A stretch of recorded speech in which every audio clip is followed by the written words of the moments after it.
Здравствуйте, друзья! Приветствуем вас на канале «Делаем вместе своими руками». С вами, как всегда, Наталья и Андрей. Сегодня мы будем создавать ажурный подсвечник из обыкновенной бутылки и газетных трубочек.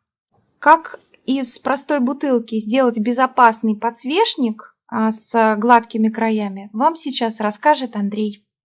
Берем дощечку небольшую, примеряем изделие и в конце крепим вот такой обрезок небольшой, для того, чтобы при резке бутылка могла донышком туда упираться. Эту дощечку закрепили, теперь нам нужна боковая.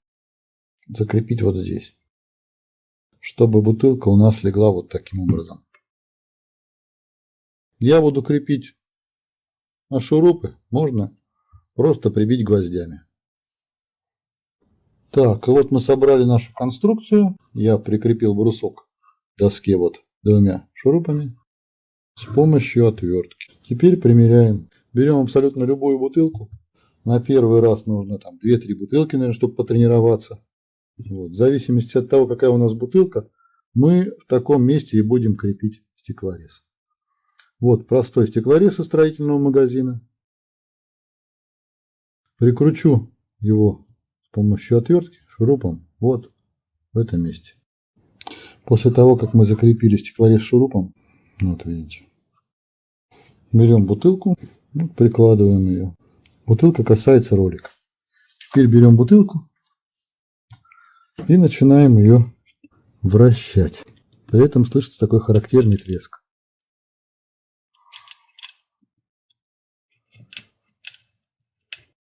Важно вовремя остановиться.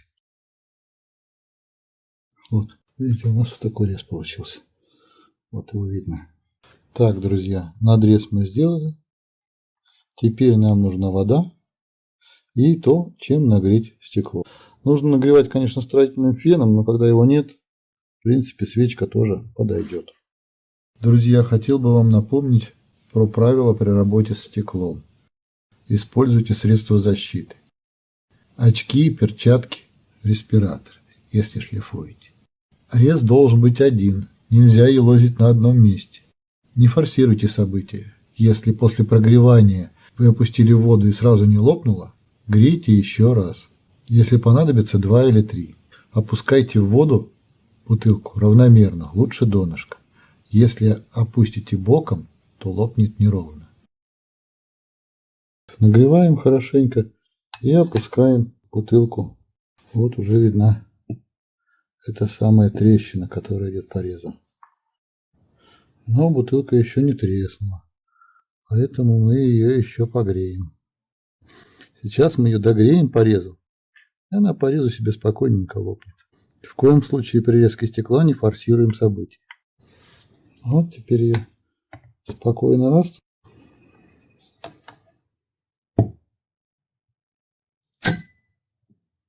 Так, вот у нас, смотрите. Вот у нас получился рез. Он немножко неровный. Вот. Но мы его сейчас на наждачке обработаем. И он будет идеально ровный, как стаканчик. Обрабатываем после обрезания. Я начал со шкурки номер 60. После того, как вы обработали края грубой шкуркой, переходите на мелкую. Мелкой шкуркой, финишной, мы уже обрабатываем кромки, чтобы они были аккуратными и безопасными. Ну вот, друзья, сделали вот такое приспособление, с помощью которого теперь будем делать стаканчики из обыкновенных бутылок. Пивных, винных, ну вообще из любой круглой посуды. Для работы сегодня мы будем использовать трубочки, скрученные из бумаги кондопога, шириной 7 см, накрученные на спицу диаметром 1,2. Начинаем аккуратненько накручивать. Если мы выходим на ровный треугольник, значит все сделали правильно. Склеиваю клеевым карандашом. Эти трубочки уже окрашены и подготовлены. Сейчас мы будем наращивать трубочки. Мне необходимо для работы 8 трубочек, соединенных попарно. Наращиваю на клей титан. Таким образом наращиваем 8 пар трубочек. Так, трубочки, которые будут нашими стойками, они должны быть более сухими и твердыми для того, чтобы хорошо держать само плетение. А вот рабочие трубочки желательно, чтобы были увлажнены. Из этих трубочек мы сейчас будем собирать самую простую форму болгарский крест. Мы накладываем 2 трубочки сверху, прижимаем их. Теперь пару вертикально вверху.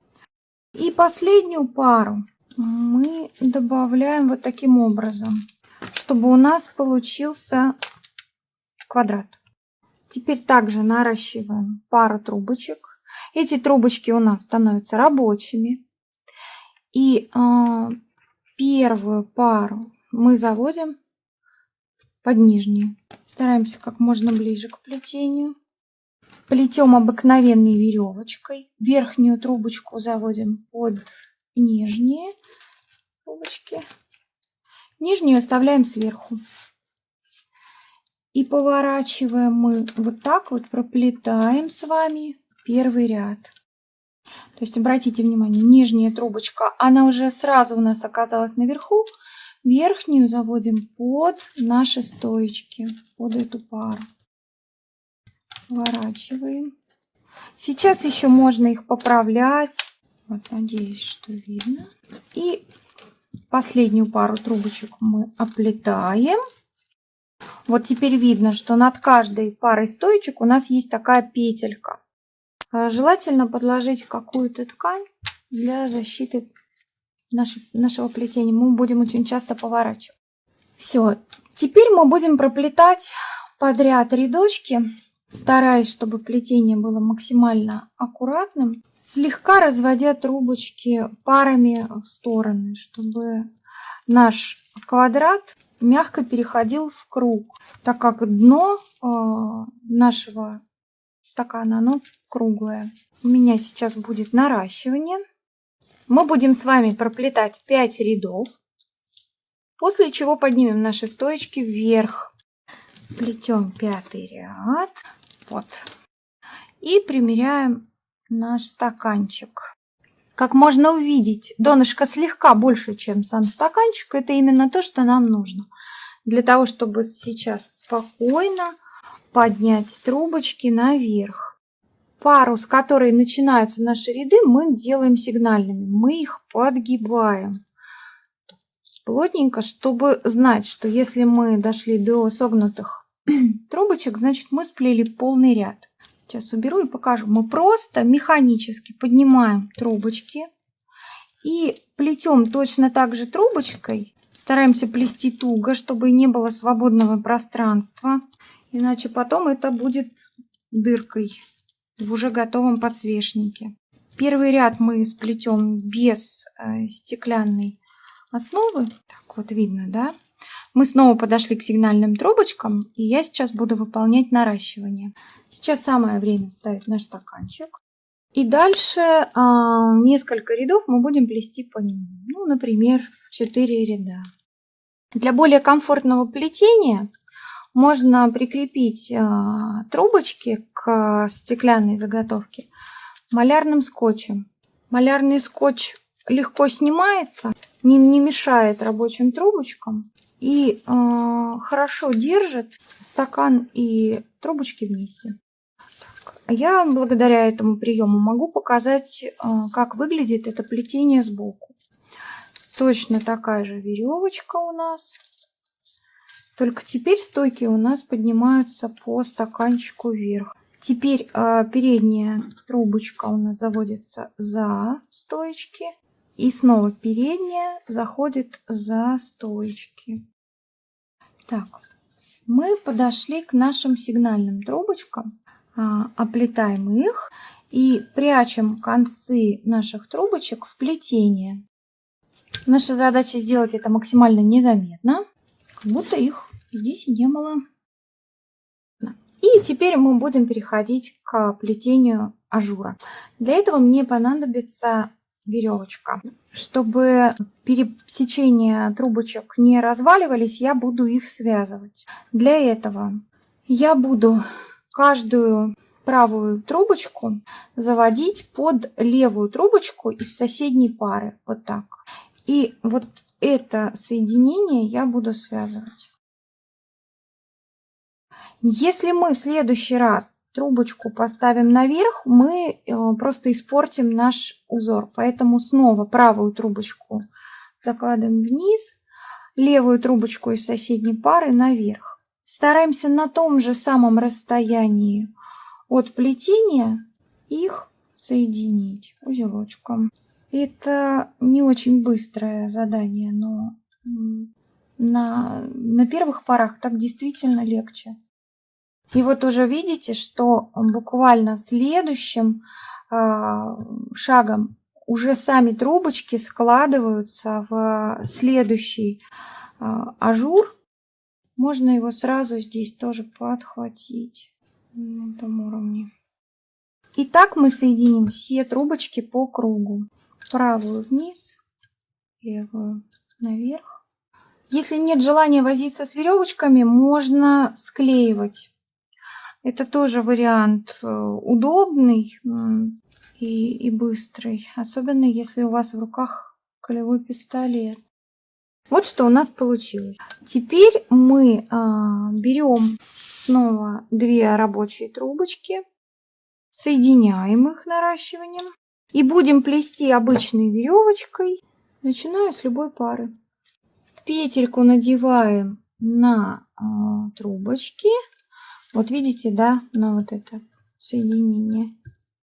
И отсюда мы начинаем плести обычной веревочкой. Каждый крестик соединяя, как бы, считая условно парой трубочек. Вот у нас есть соединение трубочек. Мы объявляем их парой и соединяем. Здесь у нас главная задача, чтобы было одинаковое расстояние от края. Если мы придерживаемся, то у нас все будет в порядке. Если немножко мы ушли вниз или немножко задрали вверх, то переживать тоже не стоит. Просто подтянули, поправили. Сейчас свободно еще это можно сделать. Так, вот мы снова оказались здесь. И дальше мы плетем нашей веревочкой следующий ряд. Продолжаем плести. На 3-м ряду мы будем из пары удалять по одной трубочке, для того, чтобы нам облегчить себе потом работу с загибкой. Просто мы аккуратненько срезаем, и пенечек прячется в наше плетение. Из каждой пары забираем одну трубочку. Я решила убирать крайнюю левую. У нас получилось 3 ряда. Стоечки у нас в каждом по одной. И мы готовы перейти к загибке. Концы прячем в плетение. Вот эту мы сюда спрячем. Следующую. Так, у нас остались только трубочки-стоечки. Выполним самую простую загибку. Мы увлажнили наши трубочки-стоечки для того, чтобы при загибке они не давали заломы. Наша сигнальная трубочка. Мы ее заводим за соседнюю, опускаем вниз. И также мы поступаем со всеми трубочками остальными. Заводим за соседнюю, опускаем вниз. Такие у нас получаются воздушные петельки.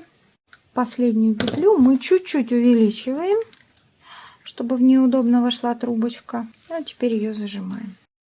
Вот, мы прошли по кругу. Как видите, все трубочки теперь смотрят вниз. Значит, все сделали правильно.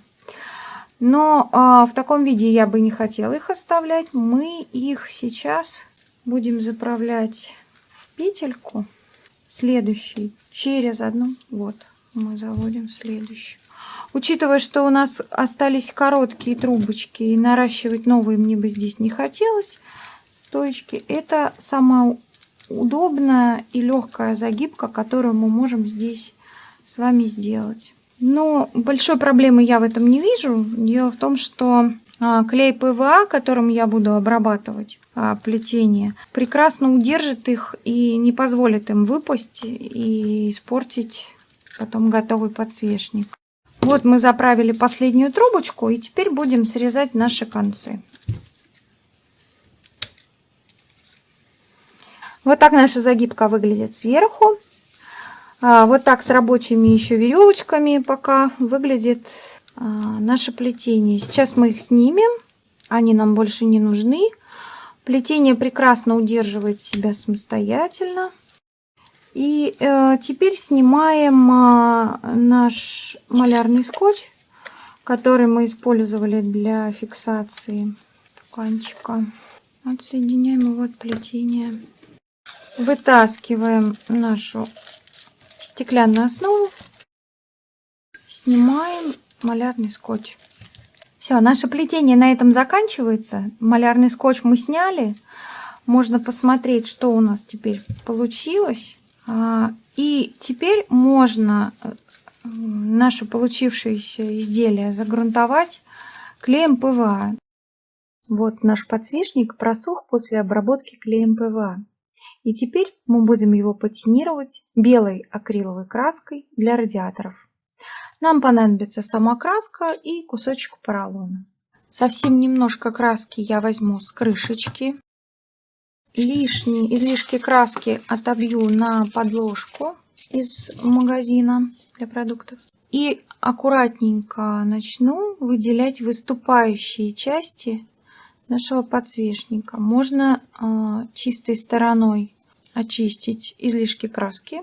Я стараюсь как бы немножко растянуть краску, чтобы она не ложилась густым слоем, плотным. И оттеняла фактуру, а не окрашивала мне подсвечник. Все. После патинирования мы уже можем сверху покрывать изделие лаком. Я для этого использую матовый лак в аэрозольном баллончике. Вот такой подсвечник у нас с вами получился. Надеюсь, что изготовление этого подсвечника принесет вам столько же радости, сколько и мне. А такие милые вещицы добавят уюта в ваш интерьер. А на этом на сегодня у нас все. Если вам нравится то, что мы делаем, подписывайтесь. У нас будет много интересного. До свидания.